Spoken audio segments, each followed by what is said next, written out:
If you haven't heard about Anchor, it's the easiest way to make a podcast. Let me explain. It's free. There's creation tools that allow you to record and edit your podcast right from your phone or computer. Anchor will distribute your podcast for you so it can be heard on Spotify, Apple Podcast, and many more. You can make money from your podcast with no minimum listenership. It's everything you need to make a podcast in one place. Download the free Anchor app or go to anchor.fm to get started. Welcome to the Kaimancast. I'm your host, Red Kaiman. Tonight, we have a very special guest, a fellow indie author in the self-publishing arms. If you guys could all give it up for Mr. Mark Razzer. Mark, it's good to see you here. Hey, good to hear you. It's I like to pronounce it razor, like the razor that you cut your hair with. Oh, razor. Okay. Or you used to cut your hair with before the pandemic. Yes. I'm sure. I'm sure razor sales are down, but. Did you ever watch SWAT Cats as a kid? No, I have not. What is that about? There is this cartoon with these two cats, and they were like car mechanics by day, but they were like fighter pilots by night. And they had their own jet. Okay. And one cat was named T-Bone, the other cat was named Razor. Oh, okay. No, I didn't know that. No. Yeah. I pronounce it razor. I've always tried to. So I know you got a couple questions. But I was going to say I always when I write my blogs or things like that, I always try to come up with clever ways of like razor's edge and all that, and I just give it up. I haven't come up with some way clever of playing it. But anyway. So what's going on? I'm actually working on my own indie comic, King Firepower, at kingfirepower.net. Mm-hmm. So it was really cool, coming across you. I know that you've been on your own little journey. So why don't you tell us about the comic you've been working on? Yeah, so the comic I've been working on. So I'll just give you a brief history. I've been working on it now for about 4 years, which is sad. And something I have admitted on my blog. And the reason is, at first, I initially had started with an idea about 4 years ago. And it just, when you first start out self-publishing, I had been writing, just to even take a further step back, fiction, just super, super hobby. Learned from a girlfriend back in like 2005 or 2002, that time frame. And she was a person who wrote a lot of fiction. So I kind of just, I used to hang out with her, and I'd been writing basically hobby-wise, like fiction, novel type things that I haven't done anything with. I'm talking about, half hour a day on a train ride home. When I used to live in New York, by the way. And so that's really, I have that kind of love of fiction, and that mindset has always been with me. But about 4 years ago, I decided to do a comic because I like the medium, right? I like the fact that it's kind of somewhere between a novel and a movie. It fits in there. There's pictures, so you can see what the creator is trying to get across, as opposed to just imagine it in your head. But then there's also, you still need to take the story side of it seriously. So I started 4 years ago. I had the idea, wrote the script, found some artists, colorists, things like that. And then it kind of sat, things happen, kids, all the excuses, right? I'm sure you've heard them before. You gotta go to the gym. You got work. You got a 9 to 5. You got to think about. And next thing you know, a year or 2 years have passed, and then you end up going back and looking at it and saying, actually, I don't really like this. Let me change it around a little bit. This page, that part of the script. So about I've been toying around with it and playing around with it since 2016, and I'd say about 6 months ago now, I kind of came to the conclusion that, the reality is this isn't finished, Mark, because you're scared. You're scared of putting it out there. You're scared of, the 7 or 10 people that you told finding out you haven't sold any copies or you haven't done anything. So And I think at some point, I do know I put it on Amazon maybe for a couple of weeks. I mean, it didn't do anything. It wasn't promoted. I didn't have a website. You know, it was one of those things. Well, what is the comic called? It's called The Murder Kings.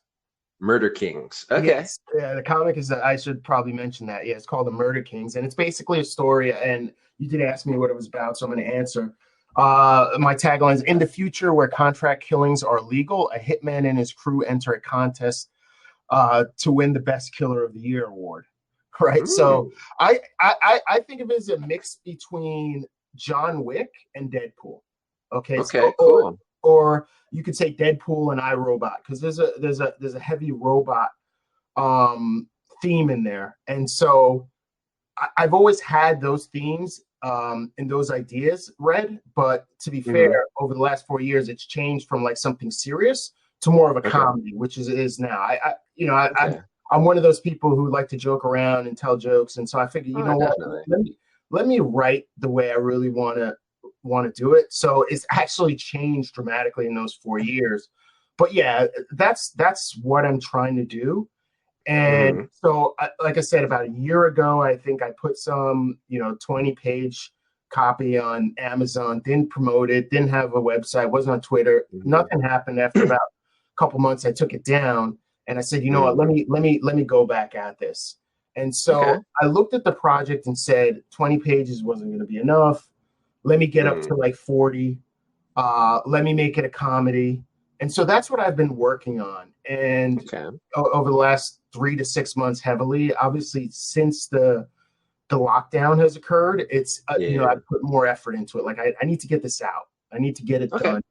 And so that's what it is. And I think it's a struggle, to be fair, but a lot of it with me over the last 4 years, Red, has been just kind of either being scared or being lazy. But I do want to just get it complete, because I have put money into it, and then see what it is. I'm sorry, I'm just talking on. No, it's good. It's good. Yeah, podcasts allow you to do that, so that's good. Yeah. No, I mean, what do you think? Well, tell me about your, Murder Kings. Like, tell me about your main character. Take me on the journey.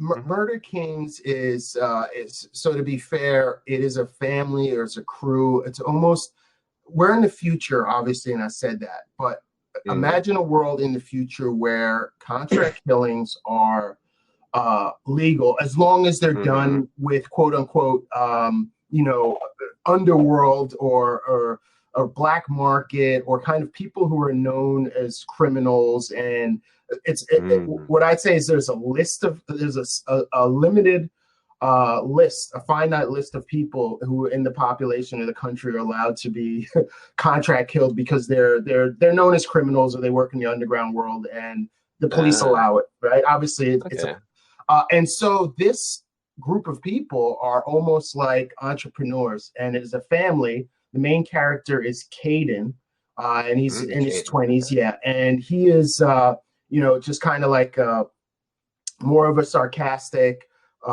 funny character who sees it almost like a business.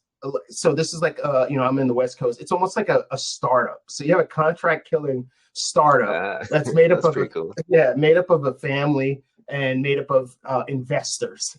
And and so the tension in the story arises when there's these companies that are selling robots and technology to help you with your killing. And so the main character, Caden, is more of a Luddite. He likes killing the old-fashioned way, with his hands or with people. And his investors want him to start using, the new technology of the day, which is, humanoid robots that can do the killing for you. So there's some tension there. And what I wanted to do is create a full story. So I moved it to about 40 pages, Caden. And so it allows for it is a story that revolves around the main character, Caden, again. But it does bring in some of the other characters who are on the Murder King side, or the family side, and so there's some room there for humor with the characters in the investors, And then there's a salesperson who's trying to sell, these killing robots. And then you have kind of the targets, right, who are in the underworld as well.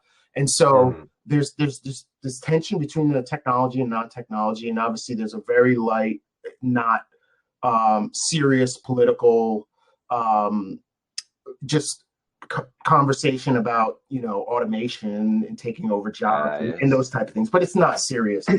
And so the character is really the driving force, but the humor is definitely going to come from working with the other characters and the robot. And so in this issue, you don't see as much interaction with the robot because, again, he doesn't pick it up until later on in this first comic.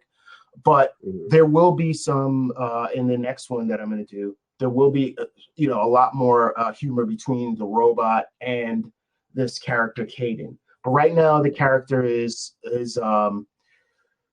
I'd say one that, I created purposely that people would like in the face of, if you have this theme, at least this is my idea, this theme kind of, which is, hey, contract killing is allowed, and you have, kind of, obviously the comic has some violence. I think your character needs to be light or take away from that. You can't have a Terminator type personality or a Jason Statham, serious, angry. You I have a job to do. Yeah. Yeah, exactly. It can't be that all the time. Yeah. That serious superhero, Avengers type. Well, Avengers is not the perfect example, but it can't be a character that's serious and without humor, like say Neo in The Matrix. Right. It needs to be a little bit lighthearted. And so that's where I'm playing with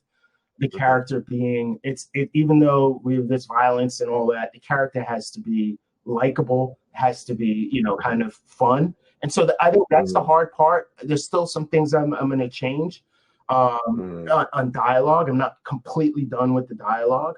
So but that's where I'm going with it. So tell me about the main conflict in Murder Kings. Like, I know you said they wanted to get like Murder of the Year or something like that. Like, who's the villain in that sense? So in that sense, the villain is going to be, at first, there's a couple of different conflicts. The initial conflict is between Caden and the people who want to use more technology. Then there's a conflict between Caden and the woman and the organization that is selling the technology. And then there's other contract killers out there who are trying to get as many targets so they can get points as well. And then in the end, there is a main villain that the contract, in order to win the contest, you need to get these certain villains.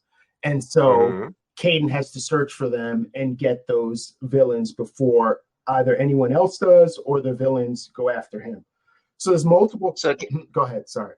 I was saying, can you tell me about the person that's being chased? I think that's kind of interesting. Like what goes in there. So in the comic, which at this point is 40 pages, is actually multiple characters that he's going after. So what I have is, and I didn't explain this, is basically like a murder board or a board. So think of like a board, America's Most Wanted. You know how the FBI lists 1 to 10. I don't know if you've ever seen. Have you ever seen the FBI site, America's Most? The Most Wanted. Yeah, exactly. So it's similar to that.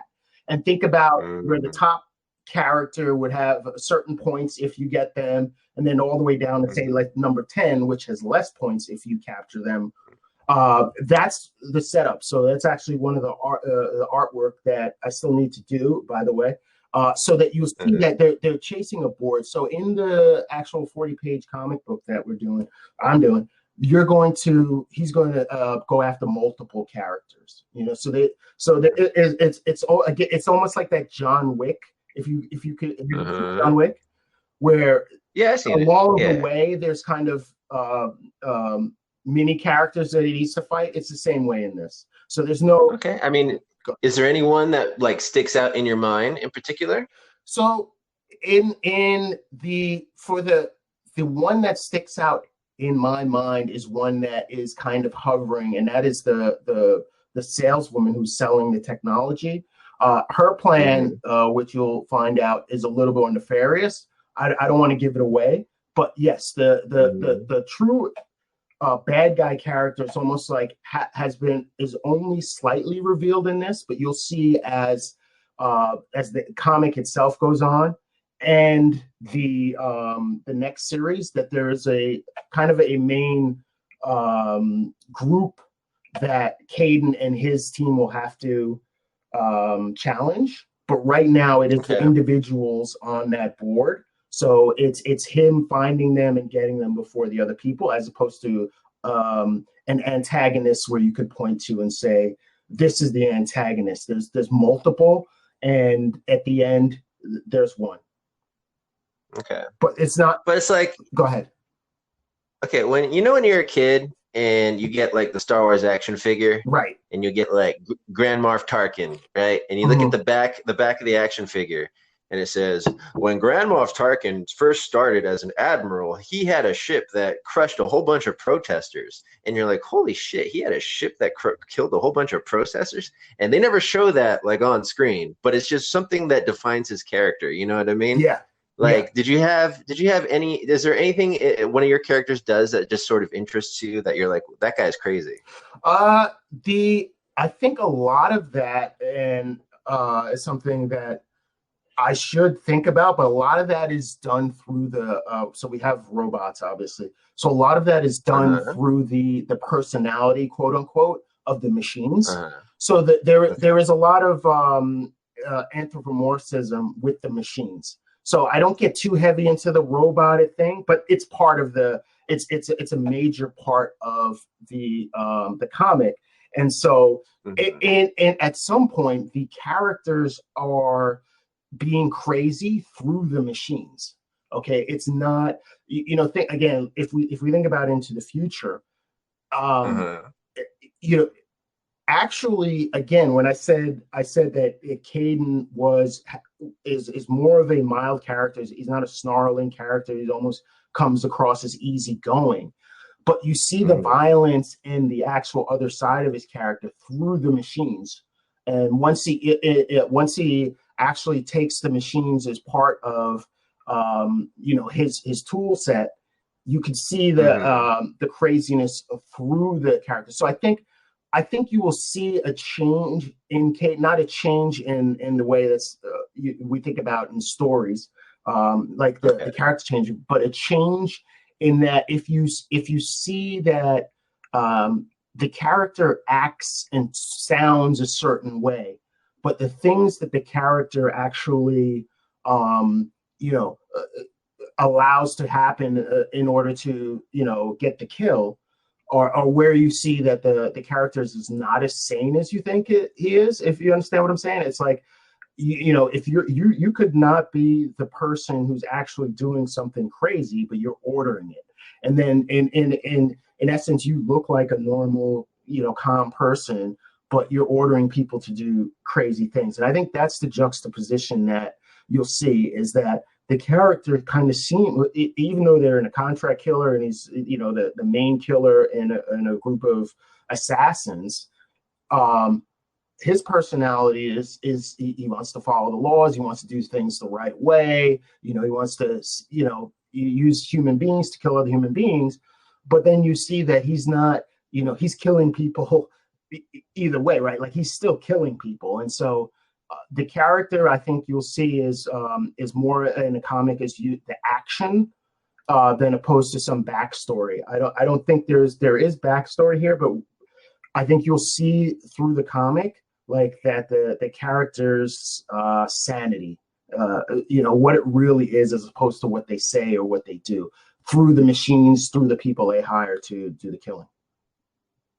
So, I mean, when people have these machines that do the killings, do they get the money for it? I mean, are the machines kind of sentient about the money? Like, how does that work? So yeah, it's I would think of it like any tool that you buy, right? A car or a vehicle, just it's autonomous. So does a truck care that we're shipping, drugs or shipping, N95 masks? No, it doesn't care. As long as you put the fuel in there and you keep it running, it runs. So I think although there is some sentience to the machines, they do act on behalf of who's ever running them. So it's not they're not interested necessarily in the money. They're not at that level where they're kind of super intelligent beyond humans, and so they make their own decisions. They still work for the humans in a way. They're still machines at the beck and call of the people who run them. So does Caden have beef with people who just hire robots and just sit at their cubicle? That's right. Tough? Yeah, that's right. Okay. He is mostly in this comic tension with the person who's selling. So again, taking that more modern professional world, there's a salesperson in there who's like a fast talking salesperson of these killer robots. And so there's tension there between them. And there's tension between him and the investors who want more efficiency from the killing. They don't want 3 guys walking around trying to get one guy. They want robots all, in parallel doing what they need to do. And so that's part of the tension. So, but does Caden ever get his vengeance on these guys? Like, tell me about how their dynamic. Like, how does that work? Is it just Caden versus the robots all the time? No, so because I think go ahead. Okay. No, I just think it would be interesting if it was like there's Caden, there's the robots, and there's whoever you guys are chasing, right? And I mean, can you kind of mess around with maybe the guy Caden's chasing makes a deal with Caden to just destroy the robots and try to give them a snooze button to not get killed right away, or you know what I mean? Like tell me about how they deal with their conflicts. So the conflicts with so Caden's conflicts are he is trying to win the contest, and he wants to win the contest. He wants to keep his investors happy, but at the same time, he doesn't believe in using the machines. As far as the people that they're chasing, are criminals, but they're well armed, they have arms, they have robots, they have all the things they need as well. So it is an arms race to some extent, but at the same time, the way I represent it is, these people they're at the top of the list. They're difficult to get for a reason, right? So Caden is going after them not because he's been paid to or something, because they're on the list and he knows he can get points for them. So it's just purely a game to get points. The people he's after sometimes don't know that he's coming when he's coming. It's a matter of him getting to them before the other people. Now, I think it would be interesting, and one thing I don't have in the comic, Red, is I don't have the other teams like about to kill, or I don't have that tension between, say, almost like a competition where there's team A and team B going after one target. What I have is Caden almost going after the targets on his own, and him staying out of trouble, him trying to find those targets and get them. That's where the challenge is. So there's a detective kind of thing in there, where a detective theme where he's got to find the targets, he's got to figure out a way to kill them, right? And so that's a lot of the tension, as opposed to it's not competitive where I have multiple teams. I just don't have the room for that in the 40 pages. Okay. I think that would have to be built in coming conflicts. This one is more of an introduction. Why? What do you think? You think that? Where's the conflict that interests you hearing what you've heard so far? Well, I think, if Caden, like, for example, going back to Star Wars, as cliche as it is, Solo talks about doing the Kessel Run and however many parsecs. Right. Like, does Caden make reference to the world that you're building? Like, oh, yeah, a team tried to do this once, so they messed up spectacularly. You know what I mean? Like, is there little details like that throughout your comic? Yeah, so I haven't. So the dialogue I have is still something in work. So I haven't referenced every single thing yet. That is a good point. I think that a lot of it will be built on the fact that he wants to win the competition at any cost. And so that's what leads him into starting to use robots when he wasn't before. And then you'll see some change there as far as his character, more on the narrative. Now we're talking narrative change, where he's changing to become. So this is in him in this story, he's really competing against himself. And then of course we have conflicts, as I've said before. As far as the back history, I think there's definitely back history again with the person who's selling equipment to these different teams.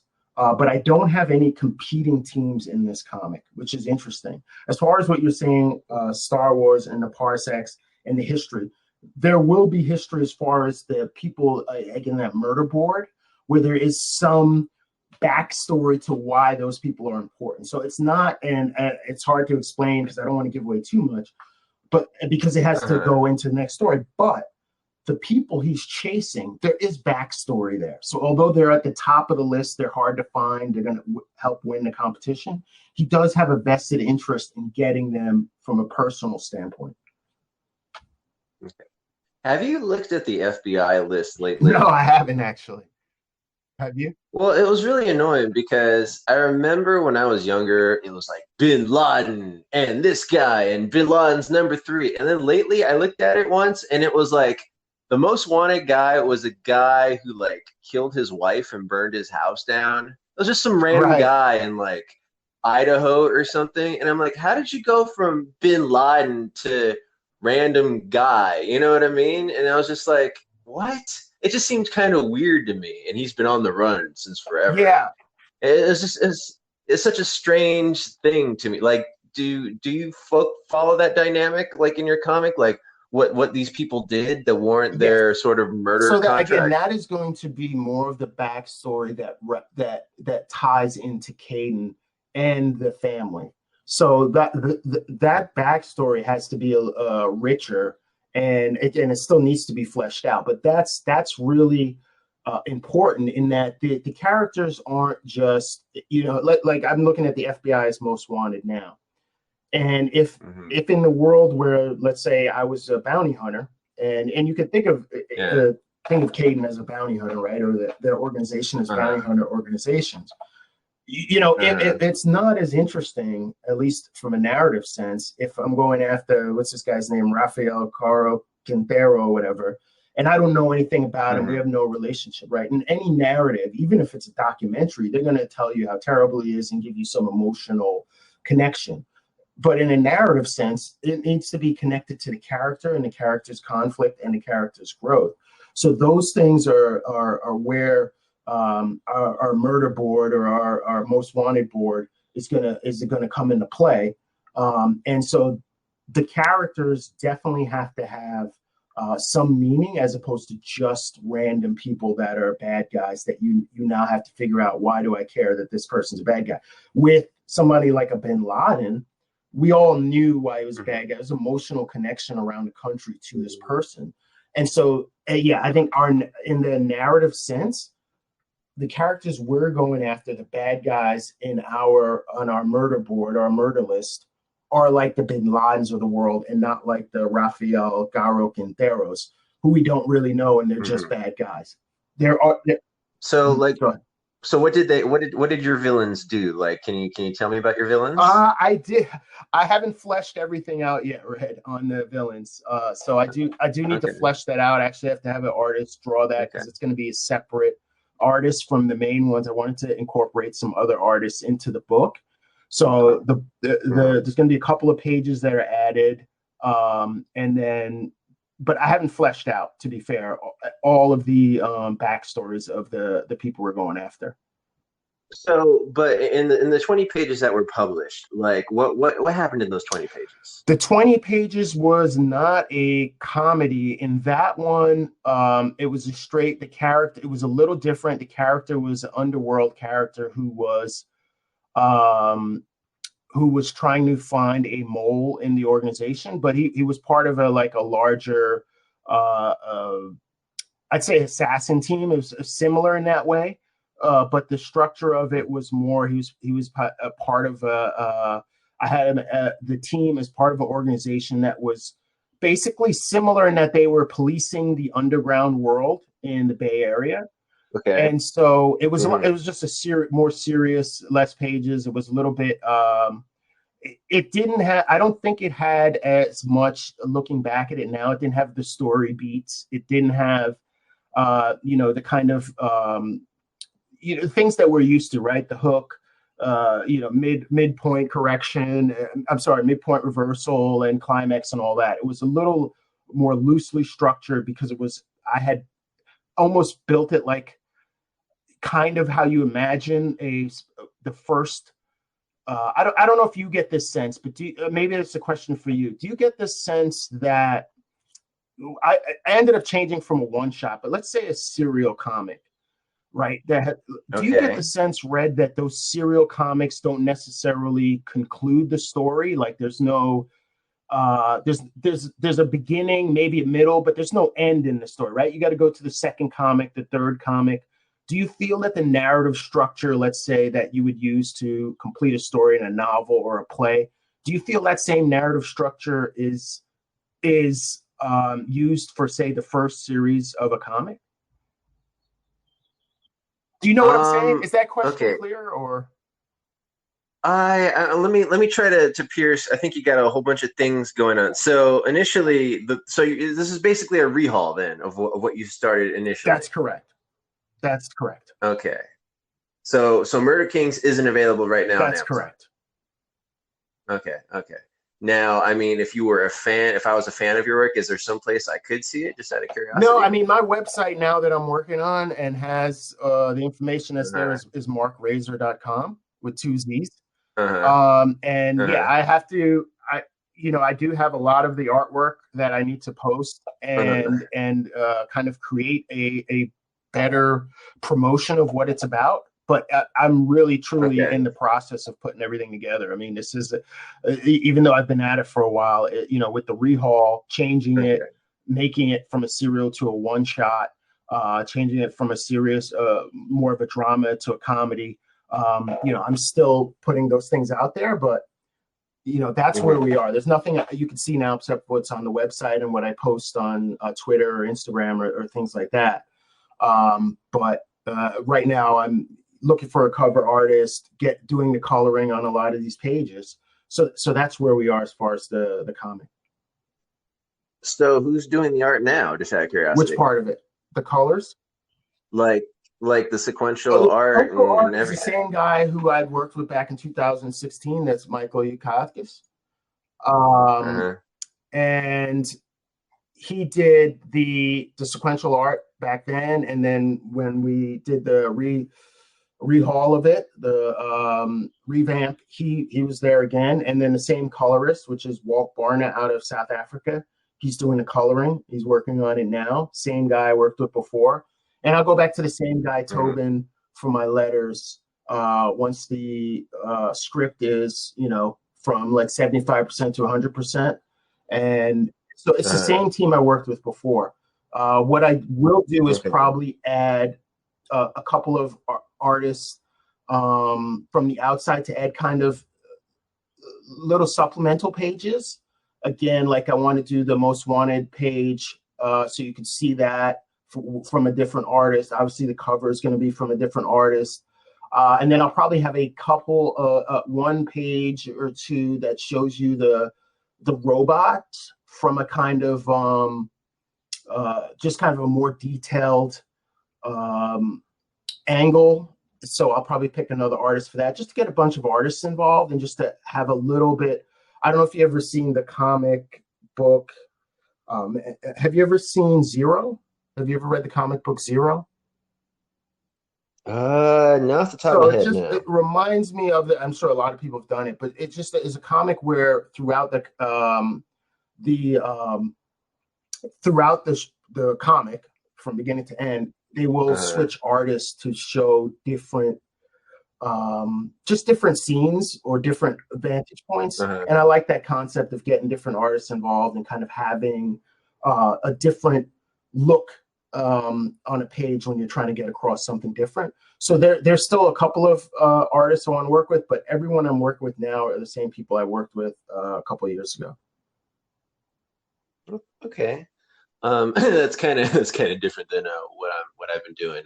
With King Firepower, it's just been me and Mr. Tim Sparvero. I'm very blessed to have one artist, and we've just been cranking this bad boy out for the last 3 years. So I'm very blessed to have that. So what are you writing and doing the art, or? Well, no. So what happened is, let me go back to the game. So I wrote the screenplay for King Firepower. I think it was a long time ago, back maybe like 2011. And I went through, I shopped the script around in Hollywood for a little bit. I got really close. I pitched it to STX Entertainment. And, here's the thing. Anybody in Hollywood who complains about a lack of original ideas has never Wait a second. So, right? It's so a very... Hold on a second. It's interesting. So let's step back. You had something, completed it, and you were pitching it? Yeah, I completed the feature. It's a feature-length screenplay. It's like 100 pages. I was shipping it around Hollywood. I'll be honest. There's other projects I've worked on that I was more shipping around at the time. I self-published a couple short stories. Weight Loss Terrorist was one of them. Another one was called How Naughty Dolls Get Punished. It was like an Italian horror homage. I also made my own film called Broke Hallucinations. So I made a whole bunch of different projects. But with King Firepower, that's one I really feel happy about. It's one that really represents me as an artist. So, I was kind of, holding back on it for a while, but I went through, pitched it a little bit, got a couple no's, but I'm like, you know what? The way the Hollywood process is, even if you get everything you want, you're only going to get like 70% maybe if you're lucky. So I decided, let's make a graphic novel out of this. So I have my artist Tim Sparvero. We worked together on some other things. I tried making an album called Debt and Homework. He did the art, the album cover for that. So I'm like, you know what, Tim? I have this project. Why don't you take a look at it? Let me see if this is something you want to work on. He's like, you know what? I love it. Let's do this. Initially, we wanted to have an Indiegogo earlier. I want to say like 2019, 2018. But Tim was like, you know what? I need more time to work on this thing. So I'm like, you know what, Tim? If you need time, I'll give you time. So for the last, I think maybe a year, 2 years, it's all blur really, but Tim's just been churning out page after page, month after month, and it's just been a blessing to work with him. They're all black and white. The cover is in color, but they're all black and white. It's a story about. Right now, I think we're on page 17. I need to finish up the last 3 pages, and then we're going to go on Indiegogo sometime in the future. This podcast is sort of a promo for that. I've been talking to a bunch of different people trying to promote things. I was messing around with After Effects. I animated the cover so the cover moves, posted it on Instagram. So we're almost done. It's almost there. It's the story of, there's a medieval kingdom, right? And you know how in the medieval kingdoms they would have these political marriages. And there is a girl named Princess Mina. Now, Princess Mina was married to a man named Prince Ira, and they live in the kingdom of Navala. And the queen, Axia, which is Prince Ira's mother, hates Princess Mina with all her guts. The only reason she's here is because they got married, so the two countries won't go to war. But unfortunately for her, Princess Mina's uncle, who's the Duke Wedlig of Kaiostar, he has come to their kingdom. And what they don't realize is that the Duke Kaiostar, Weddy, as Prince Mina likes to call him, he's been practicing sort of a chronokinesis. He can time travel after, participating in sort of this retreat in what's called the Black Ice Mountains. So there's a scene where the Duke of Kaiostar, Mina's uncle, he approaches this sort of like fence. And apparently there are these raiders who've kind of conquered one of the villages in Navala. And they're trying to like kill the wizard, the Duke of Kaiostar. And the Duke just pulls out a gun, like a Colt, no, not a Colt 45, but like a Glock, and just shoots this guy in the face. Even though it's like a medieval kingdom, he has these modern weapons. And so he's been using his time travel to supply Mina with these modern weapons, because there is a sort of kingdom to the west of these invaders, these sort of goblin-like invaders, and they're planning their invasion of Navala. And the king of Navala is completely blind to it. Queen Axia is completely blind to it. They're very corrupt people, and they don't care. They're very negligent. And Mina's uncle is doing his best to supply her, teaching her how to shoot modern weapons in order to protect them. And as all this is going on, Queen Axia has hired an assassin to try to kill the wizard, which is, you know, bullshit, because he's trying to protect them, but they're such assholes. You know, you can't. There's nothing they can do to stop that. So my first issue is trying to talk about all the things I just discussed and sort of playing it out sequentially. The first issue is 20 pages. If we do good on the Indiegogo, we'll just keep going. But right now, you know, we're 20 pages, or, you know, it's a 100-page script. We're going to divide it up in 5 issues. That's how we're going about it. So I'm very excited. I'll show you the link later. But yeah, it's just something that I've been working on for a very long time. And I'm just glad that things worked out in this way. So it's kind of cool. Like, you know, you plan certain things, but then you have to make changes. But sometimes the things you change into are awesome. So I'm very happy with how things have turned out. And so let me take a step back, because I'm curious as well. Why Indiegogo and Kickstarter? Like, what's Indiegogo? Why'd you choose that? Or are you just saying, hey, that's your target right now? It's not written in stone. It's not 100% written in stone. I know, Tim, I think you worked with somebody who raised a bunch of money on Indiegogo. I do know there's a bunch of different graphic novel artists. I haven't really looked into it, but like some guy raised like 50 grand for his comic book on Indiegogo. I mean, well, like, for example, for how Naughty Dog got like, I just feel right now, just because there's so many people are there, the audience is there, people are looking for things to finance. I mean, it can change, but really, I do want to think about Indiegogo just because there's so many projects on Kickstarter, and I've seen so many people make it work on Indiegogo. And the way Indiegogo is like, it can kind of be your store. Like, it's because with Kickstarter, if you don't finance it by that deadline, boom, you lose all the money. If Indiegogo, you don't finance it, you can just keep going. So you might even forget about it, and people pay you for it. So I do like, because I'm just liking the audience. You know, my whole thing is I'm trying to figure out where everyone went, right? Nobody goes to comic book stores anymore. Like, where is everybody? Are you on Twitter? Are you on Instagram? Where are you? That's what I'm trying to find out. And I think they might be on Indiegogo. So I'm going to have to experiment with this, you know. So, experiment. No, actually, finish that experiment. What would the experimentation look like? No, I just want to see if the people are there. That leads me to a question of what's your target audience? Is it same comic book? Like, what do you think your target audience is?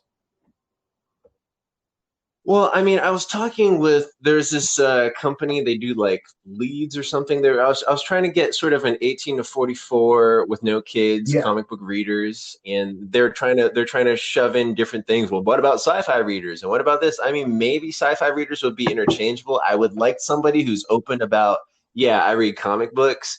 You know, I tried doing ads for people who are into like Comixology, because we're planning on doing issue 1 on Comixology eventually. So I'm just trying to figure out where everything is and where everybody is, because, you know, it's really hard to tell, like, because there's people in like the 18 to 35 range. That's kind of what I want to get into, but you might find people outside of that range who are like, oh, this looks good. So I'm just trying to be flexible with what I can. But I think, you know, once I figure out, okay, are they all on Indiegogo, then they can go from there. Like, I'm trying to be flexible with the demographics. But, you know, 18 to 35 is what I would like. I think I have that problem as well, as how to find the audience. And, you know, whether comic books, stores, you're right. People don't go to comic book stores. They're probably, you know, how much are they going to pay for digital comics? It's not as much as the physical, yet digital it's a no-brainer. So, you know, are you going to be able to sell the digital is my question, or are you using it as a lead magnet? So I'm assuming that when I finish this, I'm going to cap the spending right there at the 40-page comic. So this is more of my business side, and certainly, you know, would love to hear feedback and stuff. So what I plan to do is, now that I have this 40-page comic done, single shot, I plan to cap all the expenses right from at that point. That means I'm not going to start physical. I'm not going to go put out ads. And so what I've been doing is trying to build kind of an audience with my blog, which I think is complex, because I'm not sure if, you know, I have the right keywords, and is it going to be able to drive people to the blog, and at the same time push them down the marketing funnel so that they click on the buy button or sign up for the email list. But that's kind of a plan that I have now, that outside of anything else, I will be able to at least get emails by giving people a free copy of the digital version. So I'll use it as a lead magnet, and then I'll try to drive traffic to the website using, just posts and try to find content that, people are looking for. Maybe a contest here or there, I'm not sure. Outside, so that has to stand on its own forever, right? Like that's one of those things that once it's done, hopefully, it can just stand on its own. If I get email lists, if I can build that email list, great. The next thing would be, once I have that, and this is all going on in parallel as well, is what you're saying, that Indiegogo / Kickstarter, whichever platform I decide to use, because that's interesting. You said Indiegogo, I'll look at that. My point was to use that first comic as a way of getting financing to get another 40-page comic in there, and also to put those two together to make it a trade paperback so that it can stand on its side, hardcover. And so that's what I'd be going to Kickstarter with, hey, look, I've already got half of this book done. I'm looking for the financing for the other half. And, you're basically financing the print. At that point, that will be financing the printing so that I could then, my hardcovers would be covered. I wouldn't want to go out, buy 50 hardcovers or 100, whatever the minimum is for one of these printers, and then sit on that inventory for a long time. If I could use a Kickstarter or an Indiegogo to help move a bunch of that inventory before I even get it, that would be great. And so, obviously the Kickstarter / Indiegogo is another promotion, vehicle. And then if I have my social media / email distribution list, I could use that to push people towards that Kickstarter, Indiegogo. And then, just kind of hope I get a flywheel off of that. And if it doesn't work, and like you said, you're not able to get the financing for it, then at that point, at least I haven't moved my expenses up past what it was when I, was done with the digital. You see what I'm saying? Okay.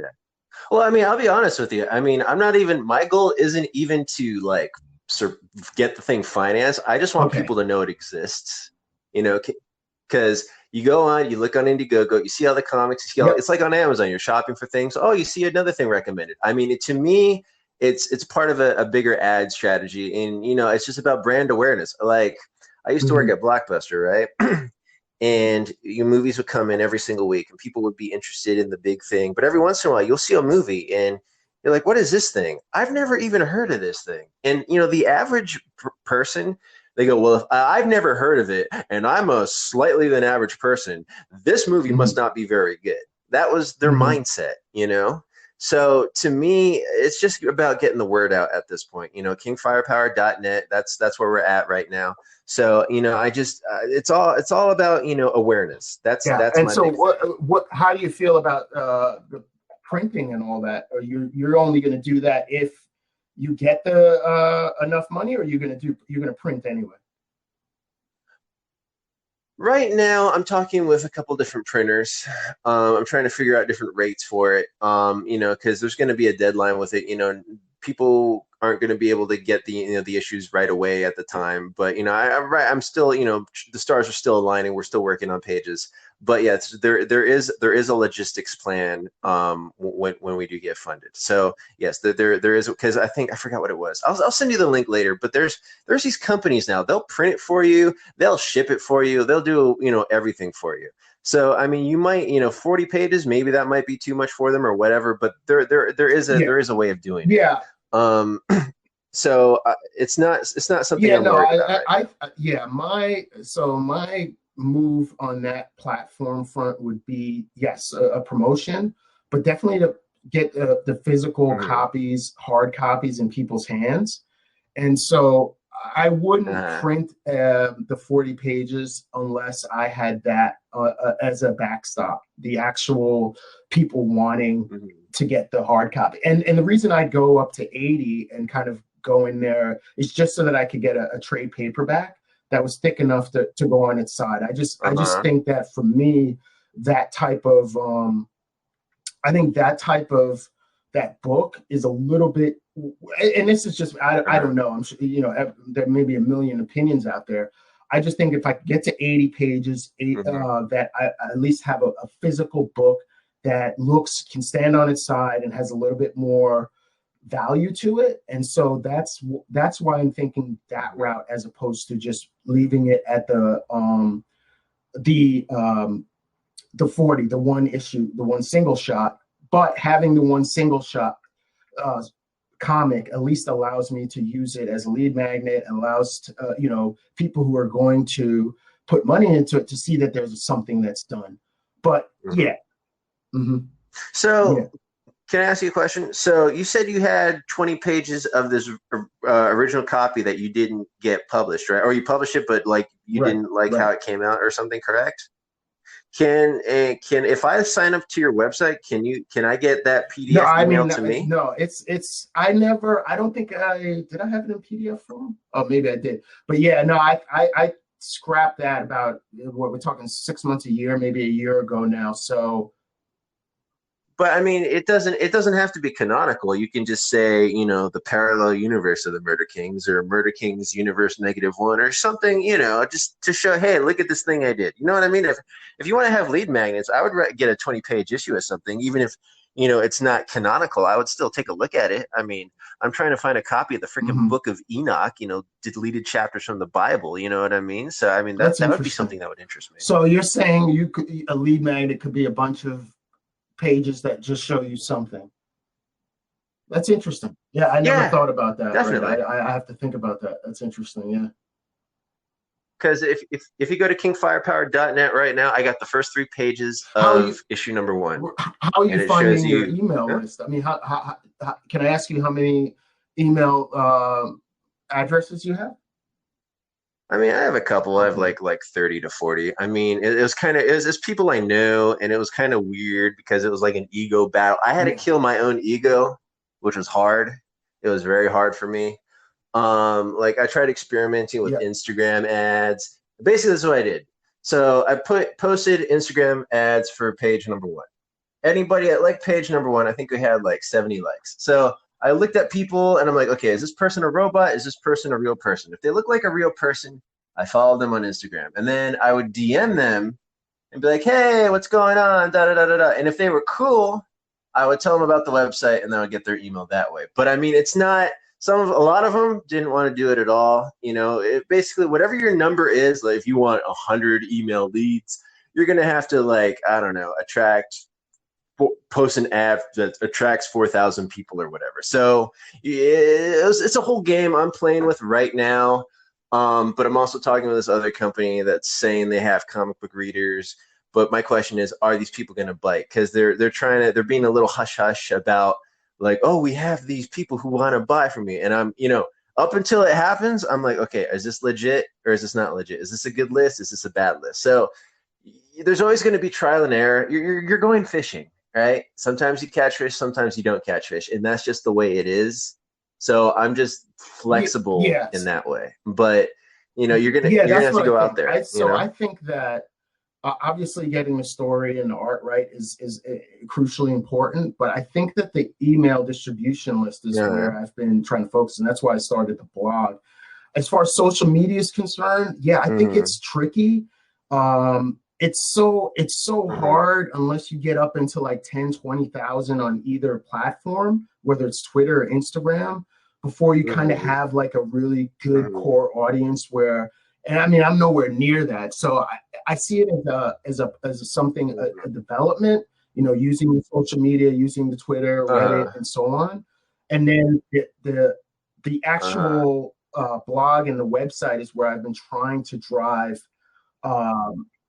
emails. But I think, the next thing I've been thinking about is, and you're right, you can go to companies and stuff like that, but I'm trying to keep the money down, is like finding out where my audience hangs out, right? And so I think my audience is like a Deadpool type of audience. Well, where do they hang out? Are they on Marvel sites? Are they on video game sites? Like you said, I mean, 18 to exactly. Well, we have the same. We're trying to solve the same problem. Yeah.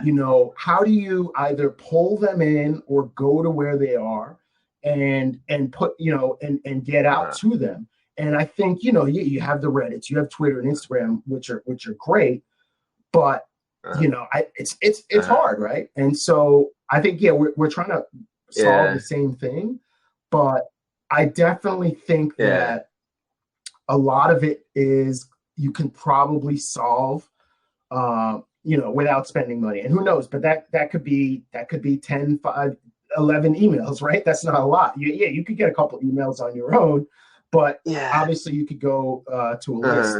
I'm also, I wonder if the comic book readers are not, they don't necessarily need to be sitting on comic book sites, right? Like, of course, Comixology and any other comic book website, of course, they're comic book readers there. So it behooves you to try and figure out how to reach out to those platforms or whatever. But there's got to be other places, video games, Facebook groups. Yeah. But I think, you always got to give them something to do. I think if you're interested, Chris Giobe, he wrote a book called The $100 Startup. Yeah, I think it's more, I think he's kind of on the fluff side. Yeah. He always talks about, you have to give your army something to do. Like on my Instagram page, I made 200 memes. And I freaking got a freaking subscriber thing to post all these memes daily for, a good couple weeks when quarantine began, just to have something that my audience could do. So I see myself as a multimedia artist. It's more than, because you might spend more time marketing than you do actually creating the I did some memes too. So you did 700 by yourself, or you had? No, well, I posted 200. Like I made like there's 620 ideas. That turned into 200, and then I posted like 30 a day for like 2 weeks straight. That's crazy, man. Yeah, go to Red Kaiman on Instagram. That's crazy. You'll see man. Me. Yeah. So, but I'll be honest. Like, there's a part of me that's like, did I waste time doing this? Like, it's something I always wanted to do. And when quarantine happened, I'm like, now it's the time. I did the same exact thing before quarantine, and I kind of slowed down during quarantine. But so I have, and I am super not sure about what I'm doing on that front. So I knew I needed to do a social media campaign of some sort and kind of make it natural and not. I couldn't just post, right? Like, here's my comic book, go, that's not going to work. So I did the meme route because it's kind of a visual, medium, right? It's similar to comics. It's funny. My comic book has humor. So I did start, I thought I did well for a while. It just kind of slowed down during quarantine, kind of the same crowd I had. Maybe they weren't there as much. But anyway, I'm going to stick with it. I do look at my analytics because I push there's a link on which is Mark.Razzer at Instagram. I do have a link to my website there, and it doesn't get as much traffic, even when you get a bunch of, I've had like 500, 700 likes on a picture, maybe was one of my maxes. You don't get that. You don't get that much traffic to the website at that number. It's just I have like 800 followers, so that's the problem. And the only thing I can think is either I'm really not that good at it, or it just takes a long time, right? Like, it just takes a couple. Yeah. No, I think the thing is they just see you as every other meme page, unless you put your face out there, you talk to them, and they realize, oh, it's not just another meme page. There's a person behind her actually making this stuff. And I think when you communicate that to them, they're more likely to. Then it becomes, oh, you're a friend. Mark's a friend. Red's a friend. Let me join their website. And then it goes. You have to, like, it's the beginning line. The meme is the beginning line to the relationship. I have that same struggle that you do, where hey, look, if I spend a Mm-hmm. half hour putting a meme together, is it a good use of my time, or should I spend Yeah. a half hour writing an article, or should I spend Yeah. a half hour doing a podcast, or should I spend a half hour, doing something clever? Like I always wonder, it's a stupid thing to say, but I was like, what would a genius do? Right? It's like, I have no idea because I'm not a genius, but I Mm-hmm. feel, I feel No, like, no. You I can. feel like I, the question of should I spend a half hour on this, because Instagram, I have to continue it now, but I don't see as much traffic. I think I had a couple of days it was like 6 links or uh-huh. 2, and it's just I don't know. I think, like you said about experimentation, I think a Uh-huh. lot of it, this is just experimentation, and so Mm-hmm. a year from now, will the Completely. Instagram account will have more people, and maybe it'll make sense. And once you hit kind of, I think 1,000 is what I've seen. The algorithm starts to treat a Mm-hmm. thousand. Once you reach 1,000 followers, the algorithm starts to treat you a little bit better. So it's all that. It's probably one of those things where a year or two, if you stick with it, all of a sudden it's productive. But Mm-hmm. you're right. I don't know how much time I should spend on it and where the actual time should be spent. But you're right. It's a lot of it is marketing, right? Yeah. Well, I mean, in filmmaking, you're spending twice as much on Right. marketing than you are making Right. a movie. You know, so it's Yes, really the film exactly. marketing Exactly. And business. and and this is as well because unless you have a built-in following, unless you're, Cullen Bunn or Brian Michael Bendis, whatever his name is, one of these popular comic book artists, Uh, what it's going to be hard. And so and trying to push products on the internet right now is probably the smartest thing you could do, but it's also the uh-huh, hardest. Right. uh-huh. But I also think, doing podcasts like this, I might do Instagram live in the future. I might do certain things in the future just to get yourself out there. It's like we have our own little radio station in our hands. You know what I mean? Like we have our own little TV station. So that's how I treat it. I try to keep the magic alive that way. I don't see it as this thing I'm burdened by. I'm seeing it as Yeah. look at the possibilities we can do. So that's what I try to do, because Bendis was growing up in the 90s where he could do those things. But to me, I would rather self-publish it, do it my own way, show, you don't, because back then, if the journalists decided they didn't like you, they were going to portray you in an evil way. But you can just portray yourself as you are, as yourself. So that's my angle at it. And it's just, talking to cool people, doing cool things, and then it's part of the journey. So Yeah. I've just kind of accepted that in a Sounds way. great. Because are you a fan of like I Roman mean, I probably philosophers and know stuff? the concepts, but I don't have a bunch of names. I'm not gonna be able. Are you a fan? Seneca, Are you a I've fan of heard of. Seneca? I'm not sure. Is he the? Are they? What group is that? What group of philosophers is that?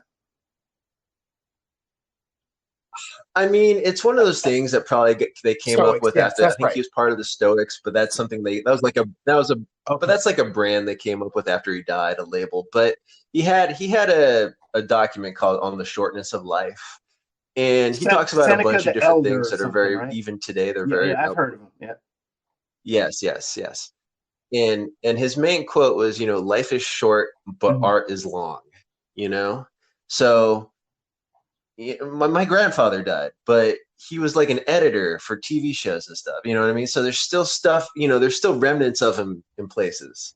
You know, think about your family 3 generations ago. Do you know your relatives? But even if you don't know them, if you do a podcast, they will know you. And if you do memes, they will know you. If you go out there and promote yourself, they will know you. And that's sort of the angle I'm kind of taking about it, where it's sort of spiritual in a way, where it's, my spirit will become alive as I engage more in content. And it seems anybody listening will probably be like, this is bullshit, da da da. But that's just how I feel about it. And when you see like there's celebrities who change their minds about things because of memes, there's legislation that got created because of memes. We have more influence than we might want to admit to, and that's something we always have to try to remember when things get hard. And that's something I always work toward. So, everything I do, I try Mhm. to, be in What? tune with that. But how does that So, inform your marketing? I keep mean, going. right now, you said you reached out to companies to get. I mean, what? what's your next, if I can ask, what's your next plan on marketing, your next major plan? Is it getting emails, or is it the Indiegogo, or it's just continuing? Like, how do you think you'll grow the awareness of your, like, if you had to name one thing, what, the company you may hire, like what are you going to do to grow the name recognition of your product?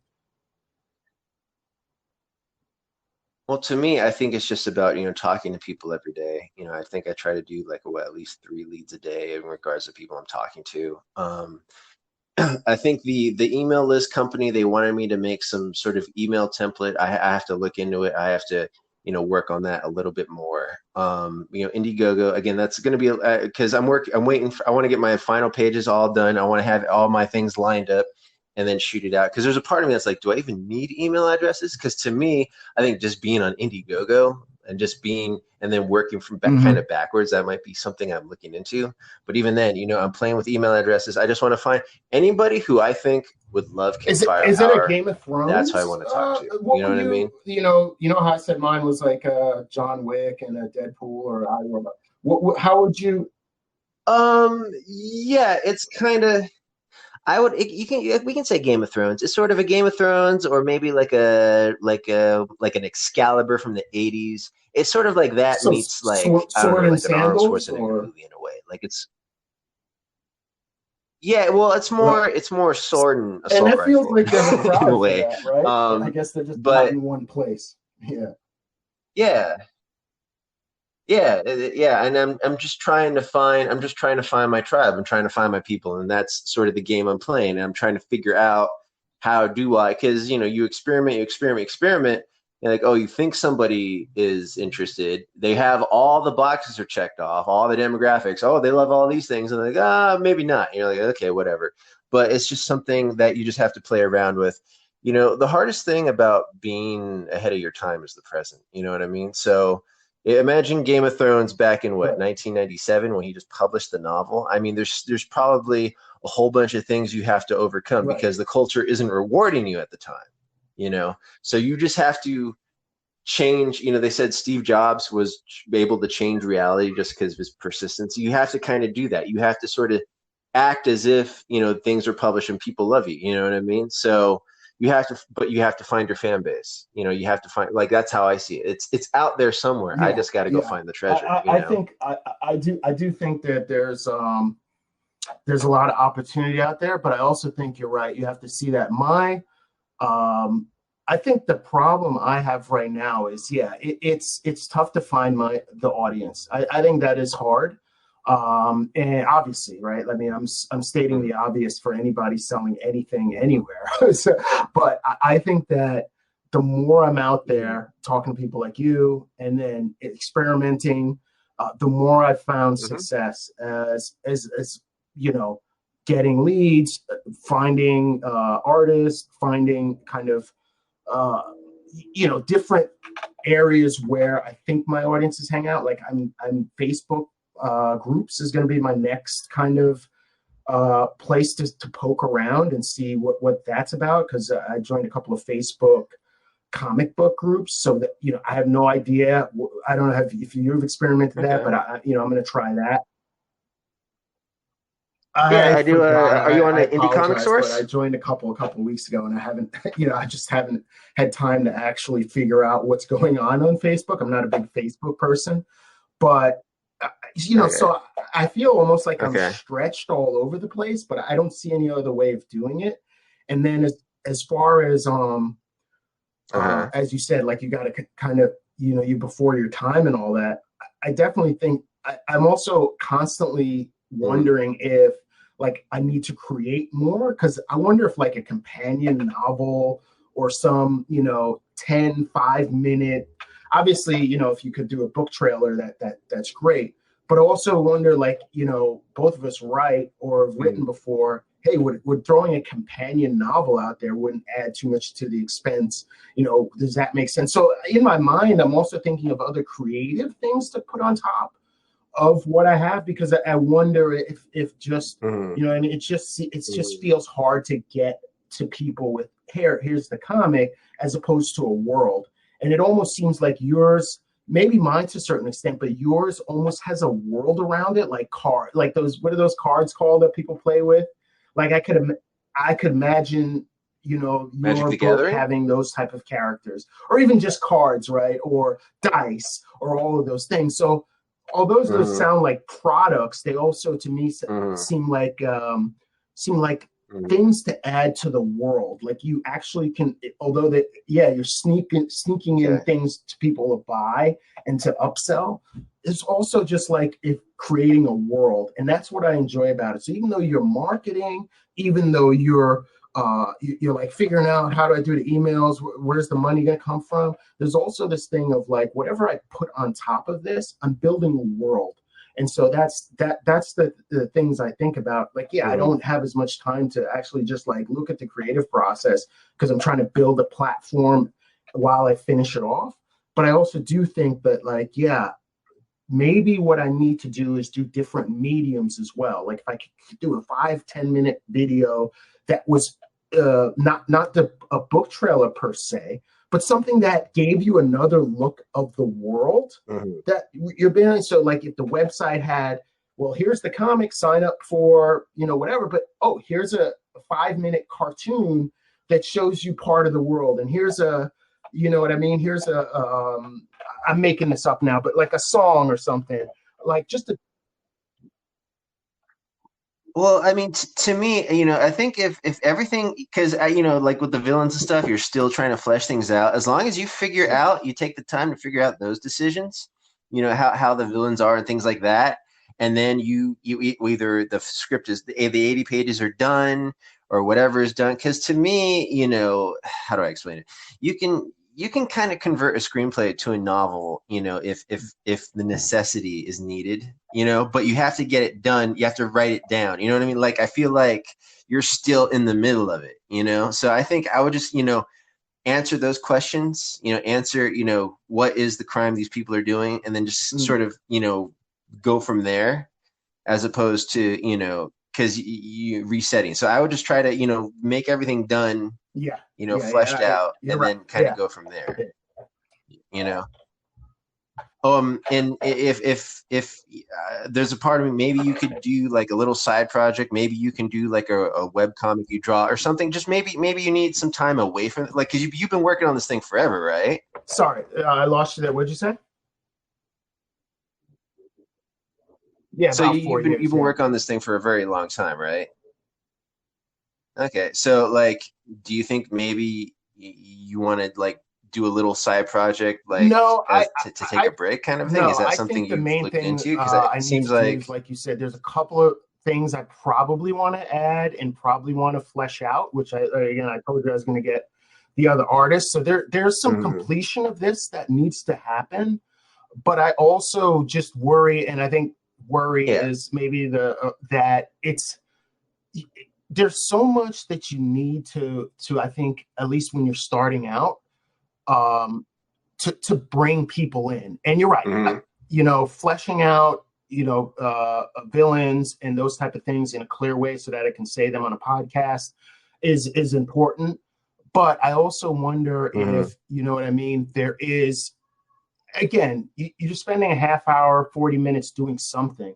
It is a half hour, 40 minutes spent creating a world. Because that's what I imagine. If you look at a lot of the published authors, obviously they have more money to spend.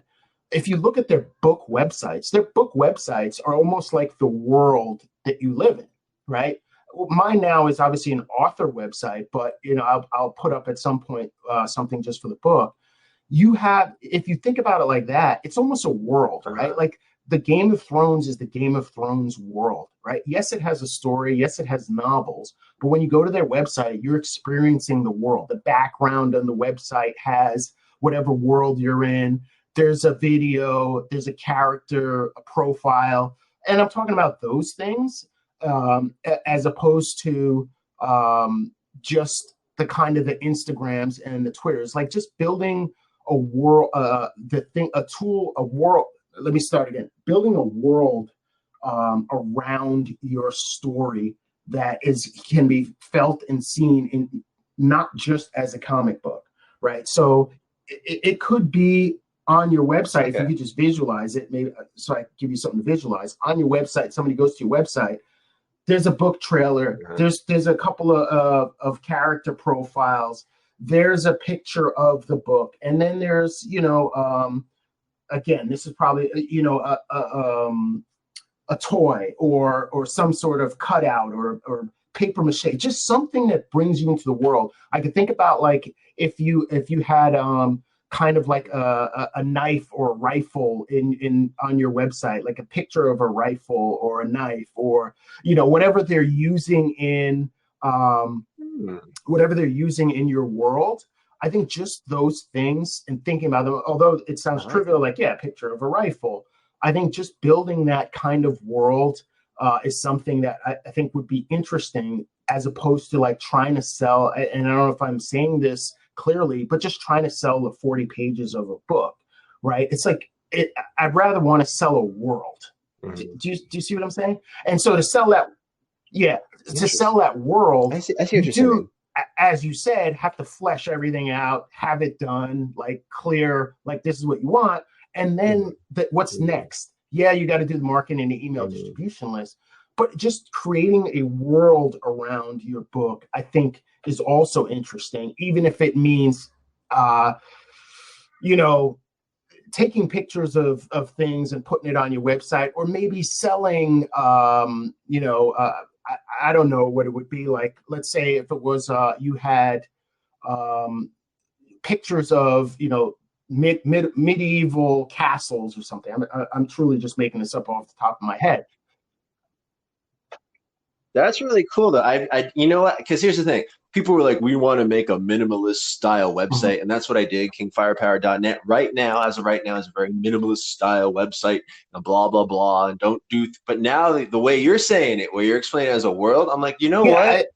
I kind of want to see that.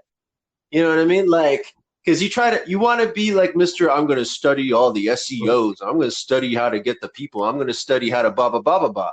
But it's like, no, dude, just tell the story. Like, tell the story we always wanted to tell as kids. When you're a kid and you went to the movie theaters and you saw a movie and the movie sucked, you're like, dude, we should have made this movie. This movie would have been better. Like, I want to get that energy. And I think you've helped me get that energy. Just having this conversation. So yeah, I'm really excited. I'm excited about, and I think we should get back together in a couple months. I'm excited about fleshing this out, getting it done. I still got to do the letters. I still got to get the dialogue finished out. But yeah, I definitely think that this is it's obviously worth my time, but there is a lot of work.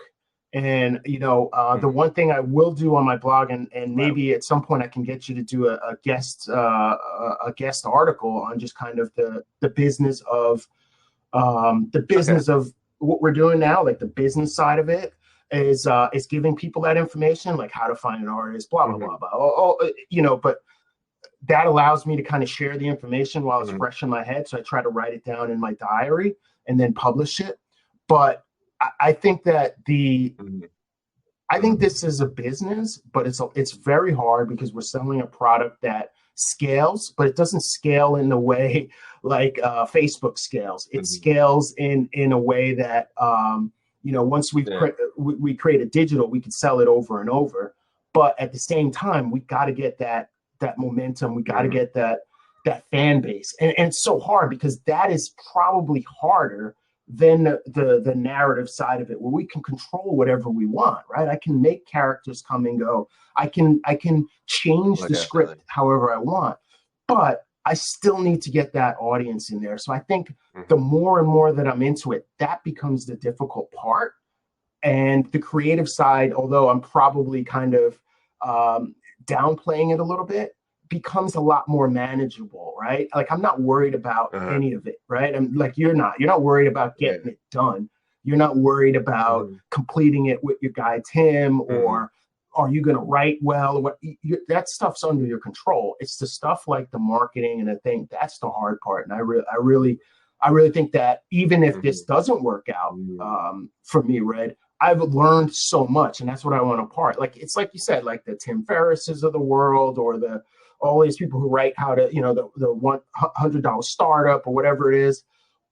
These guys have ideas, but it's all the same thing, right? Like, you got to go grind, you got to go market, And so even if, I move on to do something different, the stuff that I got from this, I'm taking out the passion, I'm taking out the creative side of it, like the technical grinding, the Facebooks, the Twitters, the Instagram, the digital marketing, all of that stuff. I think is valuable for that next project, for that next idea, even if it's not creative, right? Even if you and I did, we decide to create a cloud company. I'm just bullshitting, but you know what I mean, right? Like we'll still have the skill set that you learned finding your audience, marketing, what type of companies are out there, and I hope when this is over, you send me a list of publishers that you were talking about that would do a lot of the work, because I want to put that on.